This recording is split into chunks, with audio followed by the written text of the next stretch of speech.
काय रे तो आल्या लग्नाचा होताय का नाही यंदा काय का पडतो थपीला तुम्ही काय सांगतो भाऊ थप्पीवर चालू आहे आता. अरे बास्त्याला जेवढे लुगडे लागले नसतील तेवढे नेसून गेल्या ते. अरे पोळ्या तर 10 बार करून झाल्या ते. म्हातारे आता पोळ्या करून कटाळले पोहेच करीत आहे. ज्या काड्या करीत आहे ना, ज्या माहीत झालं ना मला काड्या करीत आहे त्या तुझा हात पायच काढून टाकून डायरेक्ट एका फटक्यात त्याला पाणी टाकलं. लय डोक्याला ताप आला डायरेक्ट आता. पाहुणे इथं वैभव पेडेकर कुठे राहतात? वैभव बेडेकर आहे ना इकडे आमच्या गावातच राहतोय तो. भाऊ पोर कसा काही त्या दारू बिरू पित आहे का? भाऊ पोरीचा काय विषय आहे का? हा पोरीच त्या पार चेनी असाल त्या घरात पोर देऊ नका.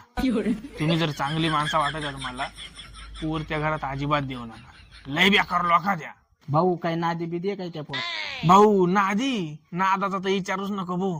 गावातलीच एक पोर आहे पार बी नसून गेलाय अख्या गावाला माहित आहे. तुम्ही चांगली माणसं आहे ती पहा बुवा. तुम्हाला पटत असेल तर पहा. आपला सांगायचा काम होता. तुम्ही चांगली लोक आहे ती पोर कोणाचा चांगला हो त्याच आपल्याला वाटत आहे. पहा तुमच्या मनानं पण मला तर वाटत आहे पोर त्या घरात तुम्ही देऊ नये भाऊ.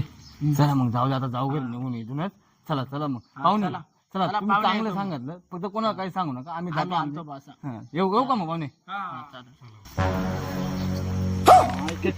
तुझ्याच काम करतोय का दिवसभर? याची लागणार मोड त्याची लागणार मोड. मला घेऊन तू असं मोड येले गाड्या करतो. अरे खतरनाक लोक